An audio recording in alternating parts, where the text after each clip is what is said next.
మన రక్షకుడు ప్రభు అయిన యేసుక్రీస్తు నామములో మీకు నా హృదయపూర్వకమైన వందనాలు. ఈ యొక్క వీడియోని ఆఖరి వరకు కూడా వీక్షించండి. దేవుడు నీతో మాట్లాడతాడు. ఆపత్కాలంలో ఉన్నావా? అత్యవసరమైన పరిస్థితుల్లో ఉన్నావా? శోధన కాలంలో, కష్టకాలంలో, భయంకరమైన సిచ్యువేషన్లో ఉన్నావా? ఈ సమయంలో నీకు సహాయం అవసరము.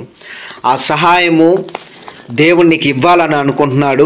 దేవుని సహాయం నీకు కావాలనుకున్నట్లయితే తప్పకుండా ఈ యొక్క వాక్యాన్ని, ఈ యొక్క వీడియోని ఆఖరి వరకు కూడా వీక్షించండి. ఈ ఛానల్ని సబ్స్క్రైబ్ చేసి అలాగనే దేవుని యొక్క వాక్యాన్ని మీరు వినండి. అలాగే కామెంట్స్లో మీ ప్రార్థన అవసరాలు తెలియపరచండి. సో దేవుని యొక్క సహాయం నీకు కావాలి అనుకున్నట్లయితే దేవుడు నీకు సహాయం చేయాలనుకుంటున్నాడు. మరి బైబిల్ గ్రంథంలో నుండి ఒక కీర్తనలో నుండి ఒక కీర్తన చదివి నేను మీకు వినిపిస్తాను. ఆఖరి వరకు కూడా మీరు ఈ యొక్క వీడియోని స్కిప్ చేయకుండా చూడండి. ఈ యొక్క కీర్తన మీరు చదివినట్లయితే దేవుడు నీతో మాట్లాడతాడు. కీర్తన గ్రంథంలో 121వ కీర్తన అనగా యాత్ర కీర్తన.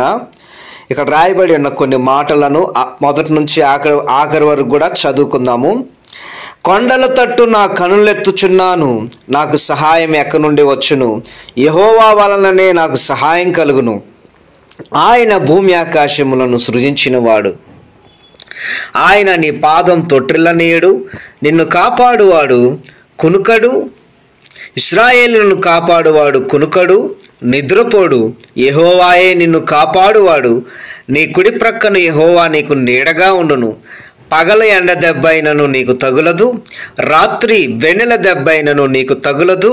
ఏ అపాయము రాకుండా యెహోవా నిన్ను కాపాడును. ఆయన నీ ప్రాణమును కాపాడును. ఇది మొదలుకొని నిరంతరం నీ రాకపోకల యందు యెహోవా నిన్ను కాపాడును.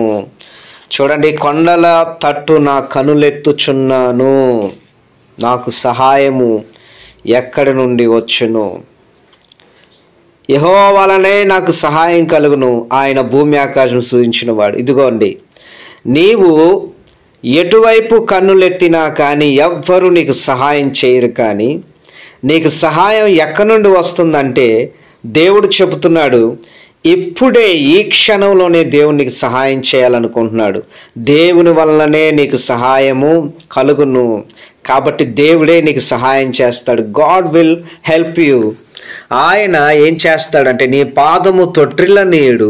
నిన్ను కాపాడువాడు కునుకడు. ఇశ్రాయేలును కాపాడువాడు కునుకడు, నిద్రపోడు. దేవుడు నీ పాదము తొట్టిల్లనీయకుండా నిన్ను కాపాడుతాడు. ఆయన ఎప్పుడు కూడా నిద్రపోడు నిన్ను కాపాడడం కోసం. ఆయన నిన్ను కాపాడుతాడు. నీ కుడి ప్రక్కన దేవుడు నీకు నీడగా ఉండును. చూడండి, నీ కుడి ప్రక్కన, నీ రైట్ హ్యాండ్ పక్కన దేవుని యొక్క నీడ ఉన్నది. ఈ విషయాన్ని గమనించండి. కాబట్టి ఒక నీడగా, ఒక షాడోగా దేవుడు నిన్ను ఫాలో అవుతూ ఉన్నాడు. భయపడకు. ఎలాగంటే పగలు ఎండ దెబ్బైనా నీకు తగలదు, రాత్రి వెన్నెల దెబ్బైనా నీకు తగలదు. పగలపూట ఎలాంటి దెబ్బైనా, అది ఏ దెబ్బైనా కానీ, ఈ రోజున నీ జీవితంలో ఏ దెబ్బైనా కానీ నీకు తగలకుండా దేవుడు నిన్ను కాపాడుతాడు. రాత్రి కూడా, వెన్నెల దెబ్బ కూడా నీకు తగలకుండా దేవుడు కాపాడుతాడు. టోటల్గా పగలైనా రాత్రైనా ఏ అపాయం రాకుండా, ఏ దెబ్బ తగలకుండా దేవుడు నిన్ను కాపాడుతాడు. ఒకవేళ ఈ రోజున నీకు ఏదైనా గాయమైతే ఆ గాయాన్ని దేవుడు మాన్పునుగాక. ఏ అపాయము రాకుండా యెహోవా నిన్ను కాపాడును. ఆయన నీ ప్రాణమును కాపాడును. చూడండి, ఏ అపాయము రాదు, దేవుడు నిన్ను కాపాడుతాడు. అలాగనే నీ ప్రాణాన్ని కూడా దేవుడు కాపాడుతాడు. ఇది మొదలుకొని నిరంతరం నీ రాకపోకలు యందు యెహోవా నిన్ను కాపాడును. ఇది మొదలుకొని నిరంతరం నీ రాకపోకలు యందు దేవుడు నిన్ను కాపాడుతాడు. హల్లెలూయా. నీవు వెళ్ళేటప్పుడు, వచ్చేటప్పుడు దేవుడు నిన్ను కాపాడుతాడు. ప్రయాణాలు నీకు తోడై ఉంటాడు. పగలైనా రాత్రైనా ఏ దెబ్బ తగలకుండా నిన్ను కాపాడుతాడు. ఏ అపాయం రాకుండా దేవుడు నిన్ను కాపాడుతాడు. అలాగే నిన్ను కాపాడే దేవుడు నీ కుడి పక్కన నీకు నీడగా ఉన్నాడు. నీ పాదము తొట్టిల్లకుండా ఆయన నిన్ను కాపాడుతాడు. అలాగనే దేవుడు నీకు సహాయం చేయబోతా ఉన్నాడు. నీకు సహాయం ఎక్కడి నుండి వస్తుందంటే పరలోకములో ఉన్న దేవుని యొద్ద నుండి వస్తుంది గాక. హల్లెలూయా. కాబట్టి దేవుని యొక్క సహాయం నీకు కలిగి దేవుడు నిన్ను ముందుకు నడిపించును గాక. ఆమేన్. Amen, amen. క్రింది కామెంట్స్లో యేసయ్య నాకు సహాయం చేస్తాడు అని కామెంట్ చేయండి. దేవుని వైపు చూడండి, దేవుడే నీకు సహాయం చేసి నిన్ను నడిపించును గాక. ఆమెన్. God bless you. అలాగనే కామెంట్స్లో నా నెంబర్ పిన్ చేసి ఉన్నాను. సో అక్కడ వాట్సాప్ నెంబర్ ఉంటుంది, ప్రార్థన చేయించుకోవడానికి నెంబర్ కూడా ఉంటుంది. ఆ నెంబర్కి మీరు మీ ప్రార్థన అవసరం తెలియపరచచ్చు. God bless you.